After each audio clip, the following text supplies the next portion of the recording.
성경 말씀 신약성경 263면 고린도전서 1장 18절로 25절을 한 절씩 교독하겠습니다. 제가 먼저 18절 봅니다. 십자가의 도가 멸망하는 자들에게는 미련한 것이요 구원을 받는 우리에게는 하나님의 능력이라. 기록된 바 내가 지혜 있는 자들의 지혜를 멸하고 총명한 자들의 총명을 패하리라 하였으니, 지혜 있는 자가 어디 있느냐, 선비가 어디 있느냐, 이 세대의 변론가가 어디 있느냐. 하나님께서 이 세상의 지혜를 미련하게 하신 것이 아니냐. 하나님의 지혜에 있어서는 이 세상이 자기 지혜로 하나님을 알지 못하므로 하나님께서 전도에 미련한 것으로 믿는 자들을 구원하시기를 기뻐하셨도다.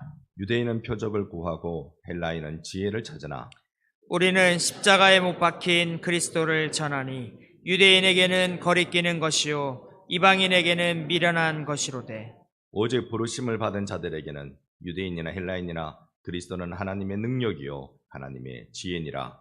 하나님의 어리석음이 사람보다 지혜롭고 하나님의 약하심이 사람보다 강하니라. 아멘. 할렐루야. 아멘. 우리 좌우로 한번 인사합시다. 사랑합니다. 존경합니다. 오늘 다시 한번 제 목소리가 변변치 못해서 참 죄송스럽습니다. 게다가 빨리 나으려고 주사도 맞고 약도 먹었습니다. 그런데 약을 먹었더니 지금 제가 맨정신으로 하는 건지 아닌 건지 오늘 아무래도 설교를 좀 짧게 해야 되지 않을까. 세상에 이런 말씀 드렸다고 전부 다 얼굴에 한바구음을 주고 계십니다. 여러분, 어떤 자매가 이렇게 하나님께 기도하는 거예요. 하나님, 저는 매일 저희의 죄를 고백합니다. 매일 회개합니다. 저는 매일 교만합니다. 그러면서 하는 말이, 아무리 거울을 봐도 제가 제일 예쁜 것 같습니다. 하나님이 그러더래요. 그건 죄가 아니라 착각이다. 여러분, 오늘 우리가 하나님 앞에서 교회가 착각하고 있는 것 무엇일까? 한번 고린도 교회를 거울 삼아서 우리가 한번 살펴보는 시간 되면 좋겠습니다. 고린도 교회는 열심이 있습니다. 은사가 있습니다. 지혜도 있고 능력 있는 사람들이 많이 모여듭니다. 큰 소리 내는 사람도 있고, 물론 저는 오늘 작은 소리만 내겠습니다. 바울이 이 고린도 지역에 가서 그런 사람들에게 복음 전하고 교회를 세웠던 것입니다.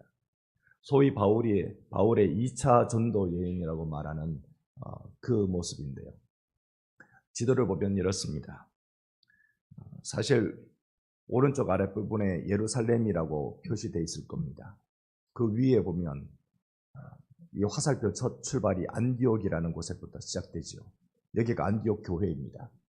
바울과 바나바를 선교사로 파송한 교회이지요.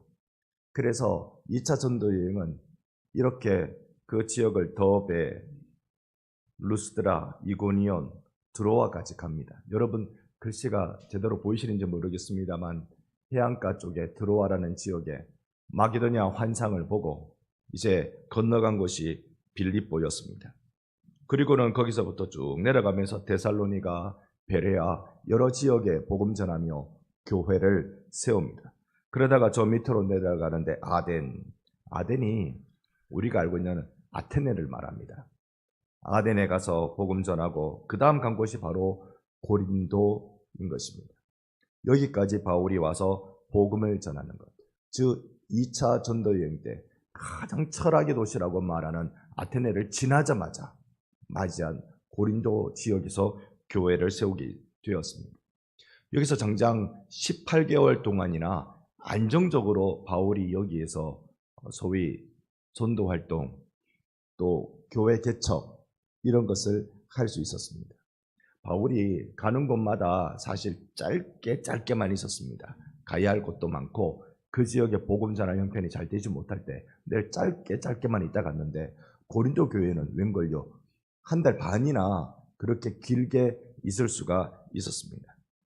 이렇게 바울이 길게 오랫동안 복음을 전할 수 있었던 배경에 대해서 오늘 세 가지로 여러분과 좀 말씀을 깊이 나누어 보고 싶습니다. 먼저는 바울이 고린도 지역에 가자마자 사실 큰 박해를 받거든요. 막 고소당하고 막 쫓기고 이런 큰 박해를 받는데, 그러는 중에도 바울의 마음에 확신이 하나 있었습니다. 그게 사도행전의 18장은 고린도 지역에서 복음 전하던 바울의 모습을 보여주는데, 18장 제가 9절이면 여러분 10절을 받아주십시오. 밤에 주께서 환상 가운데 바울에게 말씀하시되 두려워하지 말며 침묵하지 말고 말하라. 내가 너와 함께 있음에 어떤 사람도 너를 대적하여 해롭게 할 자가 없을 것이니 이는 이 성 중에 내 백성이 많음이라 하시더라. 아멘, 아멘. 바울은 고린도 지역에 오자마자 내가 해야 될 일이 있구나. 여기에서 반드시 내가 해야 할 일이 있구나. 하나님이 나에게 환상 가운데 말씀하시는데 너 침묵하지 마. 여기 아무리 박해가 있다 해도 너 침묵하지 말고 너가 해야 될 말을 해. 복음을 전해. 그리고는 여기에 이 사람들, 이 고린도 지역에 백성이 많다. 너는 여기서 너가 해야 될 일을 하라. 바울이 그가 간 자리가 사명의 자리이듯 오늘 우리가 온 자리가 사명의 자리인 줄로 믿습니다. 여러분과 제가 이 반성교회에 왔고, 그리고 우리의 삶의 터전이 반성과 동부 5개 명과 진주시 안에 우리가 머물고 있을 이때에 우리가 해야 할 그 사명, 그것은 예수 복음을 전하는 일이 되는 것입니다. 내 이웃을 내 몸과 같이 사랑하라. 이웃은 멀리 있는 사람 이야기하는 게 아닙니다. 바로 내 옆에 있는 사람, 그 사람을 사랑하라. 누군가에게는 그 사람이 자기의 남편이고 자기의 아내입니다. 누군가에게는 그 사람이 내 아버지고 어머니일 수 있고 내 자녀일 수가 있습니다. 누군가에게는 그 사람이 내 이웃집 사람이며 누군가는 그 사람이 내 살림 떼먹고 도망간 믿었던 그 친구였을 수도 있습니다. 여러분, 이 상황, 나를 박해하는 그 현장에 내가 견딜 수 있는 것은 내게 사명 주신 하나님이 나와 함께 계시기 때문인 줄로 믿습니다. 오늘 주님이 여러분과 함께 계세요. 여러분은 어떤 삶의 자리에서 이 예배의 자리에 나오셨는지 모르지만 하나님은 그 자리에 여러분이 있으라고 하셔서 여러분이 거기에 있게 된 것입니다. 이게 우리 장로교의 신앙 고백이에요. 내가 가고 싶어서 그 자리에 간 듯하나 하나님이 그 자리에 나를 필요로 해서 불러주신 자리니 하나님이 나와 함께 하실 줄로 믿습니다. 두 번째, 바울이 고린도 지역에 오랫동안 사역할 수 있었던 이유를 동역자와의 만남에서 찾을 수 있습니다. 여전히 사도행전 18장을 보면 우리 2절입니다. 한 목소리로 같이 한번 읽어보겠습니다. 아굴라라 하는 본도에서 난 유대인 한 사람을 만나니 글라우디오가 모든 유대인을 명하여 로마에서 떠나라 한 고로 그가 그 안에 브리스길라와 함께 이달리아로부터 새로 온지라. 바울이 그들에게 가매. 자, 여기에 보니까요, 아굴라라는 사람이 등장하고 브리스길라라는 사람이 등장합니다. 아굴라는 이름을 보면 남자 이름이에요. 그리고 유대식 이름입니다. 브리스길라는 여자 이름이에요. 그리고 이름은 로마식입니다. 라틴어입니다. 그러니까 국제 결혼을 한 거예요. 유대인 남자와 로마인 여자가 만나서 결혼을 한 겁니다. 물론 살기는 본도에서 왔다 했으니까 로마에서 살고 있습니다. 로마에서 살다가 주 49년에 글라우디우스 황제 때, 오늘 우리 성경은 글라우디오라고 되어 있는데요, 이 황제가 유대인들은 전부 다 로마에서 다 나가라라고 추방 명령을 내립니다. 그 추방 명령에 남편이 유대인이니 이 부부는 그렇게 로마로부터 쫓겨 나옵니다. 나와서 간 곳이 고린도라는 지역이에요. 마침 그때 바울이 고린도로 왔어요. 이 두 부부와 바울이 만난 겁니다. 이 만남이 어떤 의미가 있을까요? 우리가 보기엔 우연한 만남인데, 우리가 보기엔 그저 살다 보니 스쳐 지나가던 만남인데, 하나님은 그 만남을 하나님의 섭리로 역사하기 시작하셨습니다. 바울에게 있어서 이 부부 브리스길라와 아굴라가 얼마나 소중한 부부였는지 그는 그의 믿음의 동력자를 말하는 로마서 마지막 장에서 얼마만큼 이 부부를 높여 지켜 세우는지 볼 수 있습니다. 제가 로마서 16장 3절이면 여러분 4절을 받아주십시오. 너희는 그리스도 예수 안에서 나의 동력자인 브리스가와 아굴라에게 문안하라. 그들은 내 목숨을 위하여 자기들의 목까지도 내놓았나니 나뿐 아니라 이방인의 모든 교회도 그들에게 감사하느니라. 아멘. 바울에게 있어서 얼마나 진한 동력자였는지요. 이들은 바울을 위하여 목까지도 내놓을 것이다. 내놓았다. 바울을 위하여 목까지도 내놓는 사람. 저는 요즘 사람을 보는 마음이 많이 달라지고 있습니다. 누가 진정한 나의 동력자인가? 나를 위해, 서로를 위해 목까지도 내놓는 동력자는 누구일까? 여러분과 저에게 동력인 것이고 우리 반성교회가 그런 동력자인 것입니다. 우리 장로님들께는 제가 마음에 큰 빚을 가지고 있습니다. 진짜 신세진 마음이고 그렇게 감사한 일입니다. 왜냐하면 굳은 일을 도맡아 하기 때문에 그렇습니다. 교회 일을 다들 2중, 3중 그렇게 맡아 하고 계십니다. 생업으로 바쁜데 교회 일로 더 많이 바쁜 분들이 장로님들이십니다. 그래서 늘 미안하고 감사한 것입니다. 서로가 서로에게 동력자 되어주는 것. 그래서 저는 기대합니다. 우리 장로님들의 남은 생애가 그 어떤 시간들보다 하나님 앞에 최고의 시간이 되게 해달라고 기도하고 있습니다. 바울은 아마 이런 동력자들 없었다면 이렇게 오랫동안 고린도 지역에서 교회 사역할 수 없었을 것입니다. 목이라도 내놓는 부부, 브리스길라와 아굴라. 하나님이 그들의 생명을 걷어가지 않으셔서 그렇지 실제로 그들은 목을 내놓았다고 로마서에서 말씀해 주고 있었던 것이죠. 바울에게 또 다른 동력자가 있습니다. 갈라디아서 4장에 등장하는데요. 제가 14절, 여러분 15절. 너희를 시험하는 것이 내 육체에 있으되 이것을 너희가 업신여기지도 아니하며 버리지도 아니하고 오직 나를 하나님의 천사와 같이 또는 그리스도 예수와 같이 영접하였도다. 너희의 복이 지금 어디 있느냐? 내가 너희에게 증언하노니 너희가 할 수만 있더라면 너희의 눈이라도 빼어 나에게 주었으리라. 아멘. 갈라디아 교회를 두고 하는 말이에요. 교회 모든 성도들을 두고 바울이 칭찬하고 있습니다. 어떤 칭찬이냐면 너희를 시험 들게 만드는 것이 내 육체에 있었는데 그런 나를 업신여기지 않고 마치 하나님처럼 마치 천사처럼 나를 영접했다. 고맙다고 말해주는 겁니다. 무엇이 바울이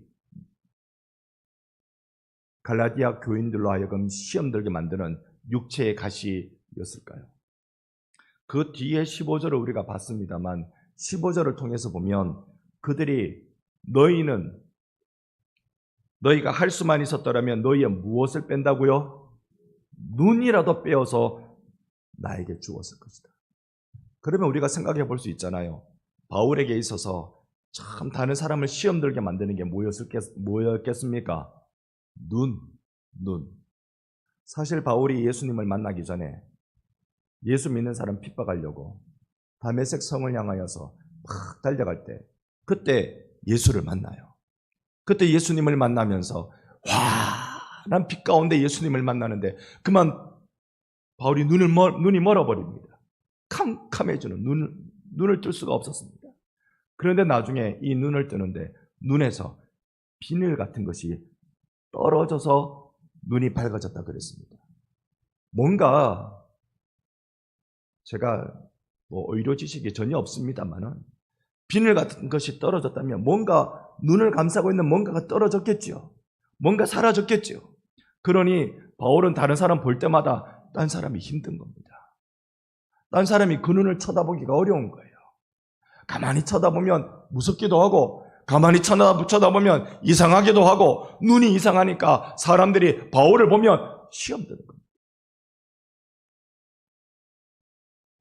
뭐라고? 우리 교회 목사님 보고 시험 든다고? 뭐 때문에? 눈 때문에? 목사님 이리 와보이소. 목사님 내가 목사님을 위해서 내 눈 빼드릴게요. 이게 갈라디아 교인들이었어요. 바울 선생님, 내가 바울 선생님을 위해서 내가 눈을 빼가지고 들을 테니까 걱정하지 마세요. 기죽지 마세요. 사람마다 육체의 가시가 있습니다. 육체의 가시라는 말이 눈, 코, 외모라는 것도 뜻도 될 수 있지만 성격의 모난 성격도 있고요.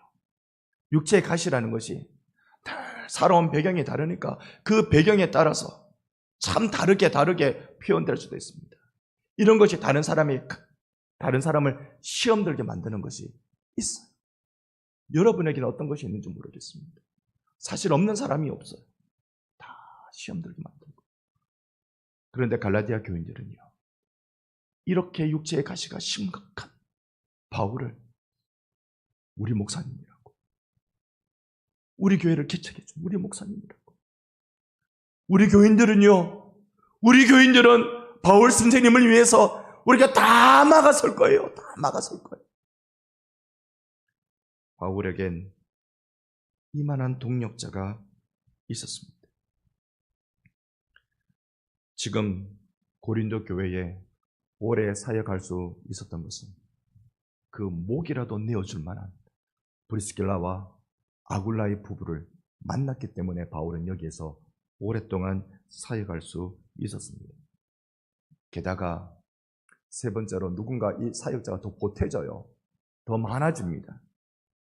사도행전 18장 5절 말씀 또 같이 한번 읽어봅니다. 실라와 디모데가 마게도냐로부터 내려오매 바울이 하나님의 말씀에 붙잡혀 유대인들에게 예수는 그리스도라 밝히 증언하니. 아멘. 누가 옵니까? 실라와 디모데. 이 두 사람은 누구입니까? 실라는 사실 바울과 함께 감옥에 갔던 사람입니다. 사도행전 16장 25절에 보면 한밤중에 바울과 실라가 기도한다, 찬송한다 되어 있습니다. 빌립보에서의 일입니다. 복음 전하다가 그만 귀신 들린 요정, 귀신 쫓아내는 바람에 그 요정 부려먹으며 돈을 얻던 그 주인들이 이 바울과 실라를 고발하고 시컷 매맞고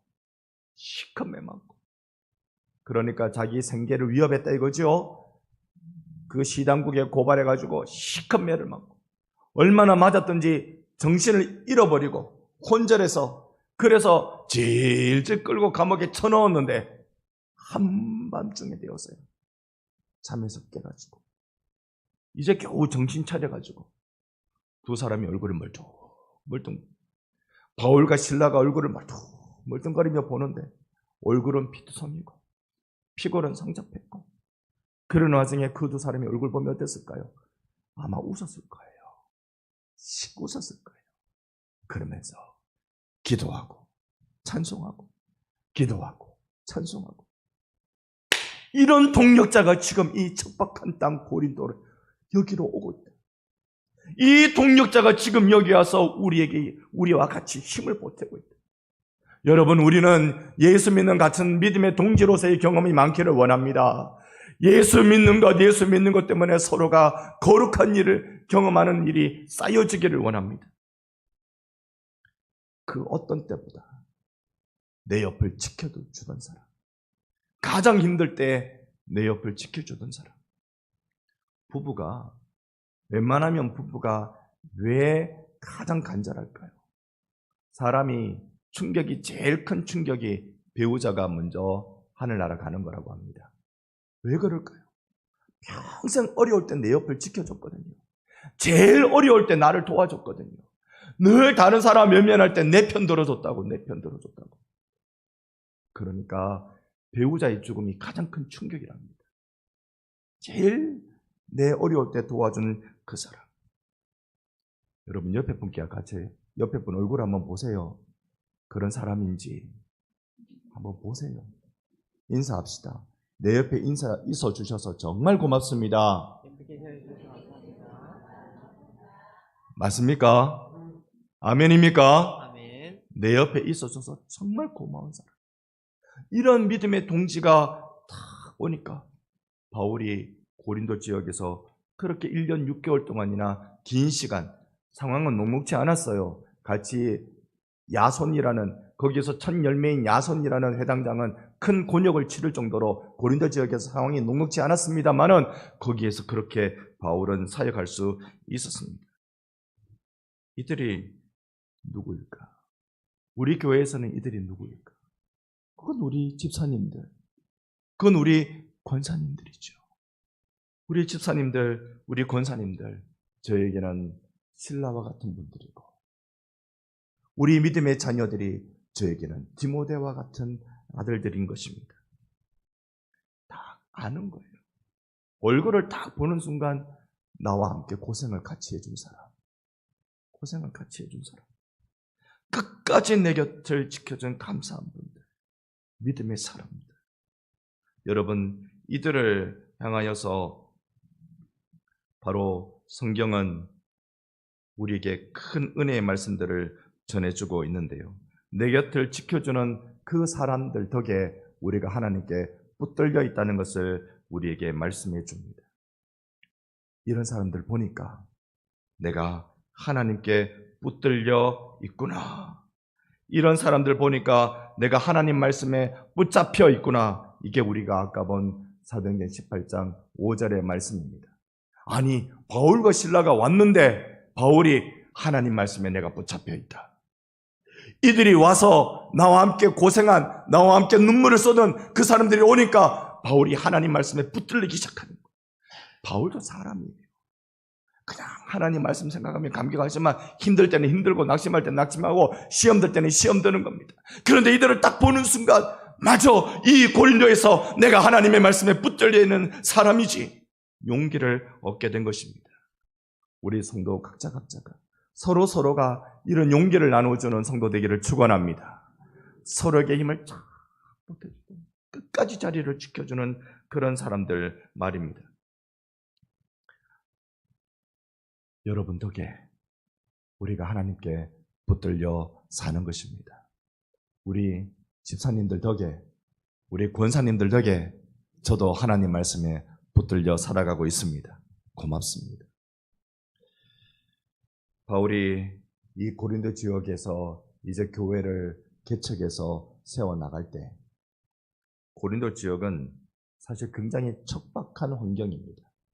교회가 세우기에는 매우 탐욕스러운 도시입니다. 그 위치가 여러분 아까 지도를 잠깐 생각해 보면 항구 도시라는 걸 알 수 있으셨잖아요. 보통 고대 사회에 항구 도시라면 항구가 하나입니다. 그런데 고린도는 큰 항구가 도시 좌우에 2개나 있습니다. 얼마나 물류의 중심지인지, 그러니 얼마나 경제활동이 활발한 곳인지. 여러분, 경제활동이 활발한 곳은 언제나 탐욕이 거기에 가득합니다. 그 탐욕스러운 그 도시에 2년에 한 번씩 올림픽 같은 이스메라는 운동 경기를 하던 곳이 고린도입니다. 바로 옆에 아테네 그 지역은 올림픽이었다면 이 고린도는 이스메라는 이 운동 경기가 2년에 한 번씩 열려요. 사람들이 와 환호성 지르고, 우리도 월드컵 할 때는 텔레비전 보면서, 월드컵 그 올림픽 할 때는 텔레비전 보면서 얼마나 환호성을 지릅니까? 그렇게 이 사람들이 경기장에 모여서 환호성을 막 지르는, 그럴 때마다 우상 숭배 요소들이 확 나타나고, 여기에 교회를 세워야 하는 바울이었습니다. 그러니 세속의 탐욕이 가득한 곳에 교회를 세울 때 교회는 정신 차리지 않으면, 근신하지 않으면 이 복음의 일을 감당할 수가 없습니다. 오늘 주님은 우리에게 근신하고 정신 차리라고 말씀하실 것입니다. 왜냐하면 지금만큼 세속의 물결이 가득한 적이 또 언제였습니까? 이전에는 그래도 먹고 사는 문제 걱정한다고 기도했습니다. 끼니 떨어질까 봐 기도했습니다. 직장 구하지 못할까 봐 간절했습니다. 그런데 요즘은 더 좋은 음식, 더 좋은 직장을 위해 기도할 수는 있어도 기초적인 삶이 어려울까 봐 고민하는 데는 많이 줄었습니다. 탐욕의 세월 속에 우리 교회는 어떻게 깨어서 이 시대의 교회적 사명을 감당할 수 있을까요? 교회의 모습을 잘 보면 고린도는 첫 번째 분파 또 심각한 폭력을 하는 교회입니다. 여러분 이제 한번 잘 봐주십시오. 고린도에는 열광주의자들이 있고 금욕주의자들이 있습니다. 이게 무슨 뜻입니까? 열광주의자란 말은 하나님을 믿어도 막 요란스럽게 믿어야 돼요. 기도도 막 세게 하고. 우리나라 사람들이 외국에 나가서 기도하면요, 다 우리나라 사람 기도하면 어떻게 할 것 같아요? 제일 유명한 게 이 주여 삼창입니다. 주여 삼창하고 기도합시다 그러면 한국 사람들은 주여 이렇게 안 하잖아요. 제가 더 세게 못해서 그렇지 주여 이렇게 안 하잖아요. 사람들이 깜짝 놀랍니다. 주여 삼창하면서 기도하면 외국 사람들이 놀래가지고 이게 뭐냐고, 주여라는 뜻이 뭐냐고. 주여라는 말은 나의 주님이란 뜻이다. 그러면서 그들이 이 기도, 소위 우리가 하는 통성기도를 이름 붙였습니다. 한국식 기도라고, 코리안 프레이어. 한국식 기도라고 이름 붙였어요. 우리는 뜨거워야 기도되는 것 같아요. 간절해야 기도되는 것 같아요. 그런데 이것보다 더 심각한 기도의 모습이 고린도 지역 안에 있는 열광주의자들, 뭔가 막 기도하면서 입신하는 것 같은 신비적 경험을 하는 듯한 그런 열광주의적 기도하는 사람들이 교회 안에 들어오기 시작했습니다. 이러면 반대작용으로 어떤 일이 일어날까요? 금욕적 기도가 생기겠죠. 왜 그렇게 야단실이 저렇게 하나님을 믿냐고, 경건하게, 조용하게 그렇게 주님을 묵상하면서 금욕주의가 일어나면서 서로 파벌이 일어나기 시작합니다. 이러는 교회에 아볼로가 오고 베드로가 와서 문제를 더 심각하게 만듭니다. 아볼로가 와가지고, 아볼로는 성경학자거든요. 성경교사예요. 성경을 잘 풀어주니 나는 아볼로가 마음에 드는데, 베드로는 유대적 배경을 다 갖고 있어요. 그러니까 금욕적인 이야기들을 하니까 나는 베드로가 마음에 드는데. 고린도전서 1장 12절입니다. 같이 한번 읽어봅니다. 내가 이것을 말하거니와 너희가 각각 이르되 나는 바울에게, 나는 아볼로에게, 나는 게바에게, 나는 그리스도에게 속한 자라 한다는 것이니. 이미 교회 안에 파벌이 만들어지기 시작했어요. 나는 바울파, 나는 아볼로파, 나는 게바는 베드로입니다. 베드로파. 머리를 끌다가 나는 그리스도파. 요 반대는 열광주의 파. 여러분 집에는 이렇게 파가 많습니까? 아무리 생각해도 양파, 쪽파, 대파 더 이상 생각 안 나는데 이렇게 교회 안에 파벌이 많이 형성되어 있습니다. 뿐만 아니라 고린도 교회에는 부자와 가난한 자도 그냥 같이 있는 것이 아니라 서로 파를 만들었어요.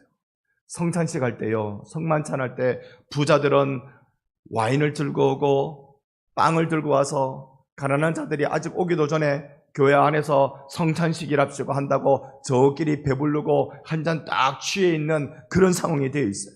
가난한 자들이 왜 일찍 못 온 줄 알아요? 주인 눈치 보면서 일 다 해놓고 와야 되기 때문에 가난한 자들은 늦게 왔고 배는 쫄쫄 골았는데 여기 예수 믿는다는 사람들, 부자라는 사람들 와서 보니까 저끼리 맛있는 것 다 먹고 술 취해가지고 흥청거리고 있고, 교회 안에 그런 모습이 있었던 겁니다.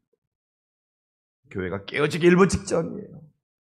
이런 교회를 향해서, 이 부패한 교회를 향하여서 바울이 답변을 줘야 했습니다. 고린도 교회는 대체로 이런 문제를 가지고 있었다고 봅니다. 분열, 성경의 고린도 전서의 흐름을 따라서 보면 분열, 음행, 결혼, 우상제물 먹는 문제 등등 총 9가지의 문제가 고린도 교회 안에 존재해 있는 심각한 문제들이었습니다. 오늘 이 시간 예배에 이 9가지 문제를 거론하는 것조차도 녹록지 않아서요, 해결점으로 바로 가고 싶습니다. 고린도 교회가 가지고 있는 이 심각한 문제들 하나하나가 정말 심각해요. 이 심각한 문제들을 풀 수 있는 해답은 무엇이 있을까? 마치 고린도 교회는 이 문제 종합 선물 세트를 가장 채운 교회인 것 같아요. 여기에서 우리의 경험치로 풀 수 없습니다. 우리가 옳다고 생각하는 그 방법대로 해결할 수도 없습니다. 마치 우리 삶에 찾아온 여러 가지 문제들처럼 그거 내 힘으로 용쓴다고 되는 일일 것 같으면야 기도 안 하고 바로 달려들겠지요. 그런데 우리가 기도할 수밖에 없는 것은 이것이 무언가, 이 많은 문제가 무언가 하나를 통과해야 되기 때문에, 그래야 해결되기 때문에 그렇습니다. 고린도전서 1장 2절입니다.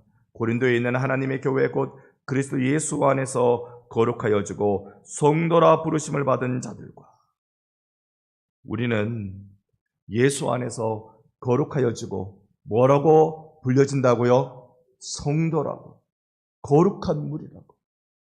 내가 누군지를 알아야 돼요. 오늘 이 자리에 예배하고 계시는 여러분들이 여러분이 누군지 아시기를 바랍니다. 내가 누구냐고요?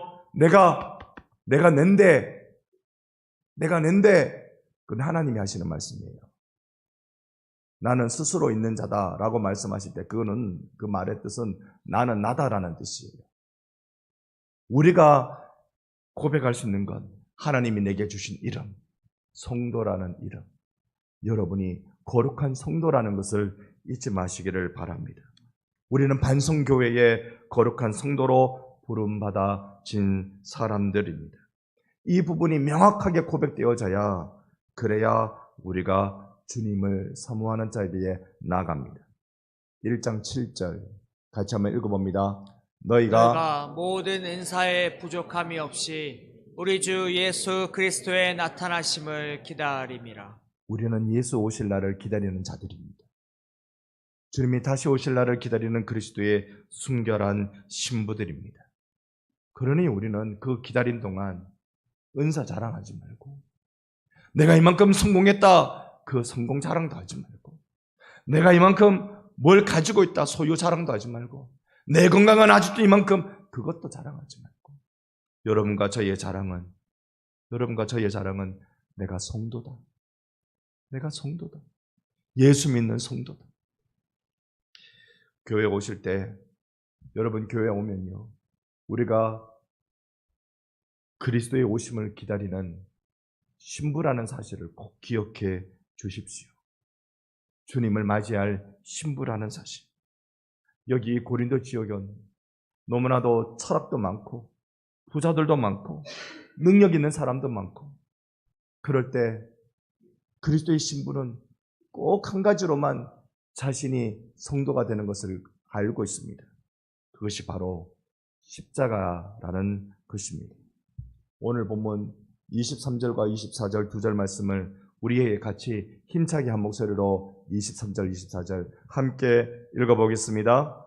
우리는 십자가에 못 박힌 그리스도를 전하니 유대인에게는 거리끼는 것이요 이방인에게는 미련한 것이로되 오직 부르심을 받은 자들에게는 유다인이나 헬라인이나 그리스도는 하나님의 능력이요 하나님의 지혜니라. 아멘, 아멘. 오직 십자가. 사람들은 지혜를 이야기하고요, 사람들은 능력을 이야기합니다. 지혜를 얘기하면 그 사람 굉장히 높아 보입니다. 이 시대에 그 철학을 가르치는 지혜자들이 이미 고린도 지역에 많이 있기 때문에 그렇습니다. 그들이 남이 알지 못했던, 듣지 못했던 이야기를 하면 사람들이 우와, 저 사람 대단한 사람이다, 뭔가 도를 깨달은 사람이다, 그 사람을 높여주는데, 우리가 전하는 것 십자가.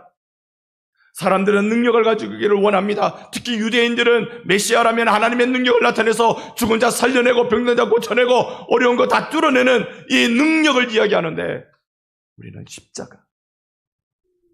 왜 그렇게 우리는 지혜롭지 못하고 힘이 없어 보이는 십자가 이야기를 할까요? 그 십자가가 어떻게 우리에게 적용되길래 하나님의 지혜라고 말하고 하나님의 능력이라고 말할까요? 세상의 것들을 보면 답답합니다. 세상에 꽉 막힌 것들을 보면 우리가 답답합니다. 오늘 보니까요, 이 시간에도 우리 답답한 게 많은 것 같아요. 뭐가 답답하냐 보니까 여러분이 저에게 눈빛을 딱 보내주세요. 덥다. 덥다. 눈빛을 쫙 보내주세요. 이쪽도 더운데요. 여러분, 우리가 십자가가 왜 지혜라고 말하고 십자가가 왜 능력이라고 말하는 것을 알 필요가 있습니다. 십자가는 사실 낮아짐이에요. 십자가는 사실 죽는 겁니다. 이건 지혜가 아니고 이건 능력이 아닙니다. 지혜는 높아짐이고 능력은 살아나는 것인데 십자가가 낮아짐과 죽음이니까 이것은 지혜도 아니고 능력도 아닙니다. 그러나 놀라운 것은 이 예수의 십자가를 경험하기 시작합니다. 놀라운 것은 죄와 사망의 종으로 있던 내가 하나님의 아들로 신분이 바뀌어지는 것입니다. 그래서 이게 하나님의 지혜라고요.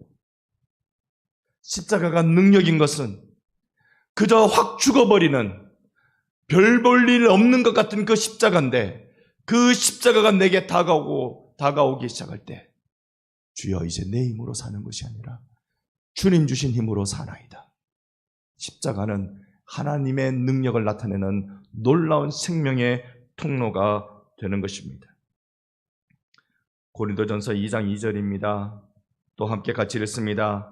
내가 너희 중에서 예수 그리스도와 그가 십자가에 못 박히신 것 외에는 아무것도 알지 아니하기로 작정하였습니다. 아멘.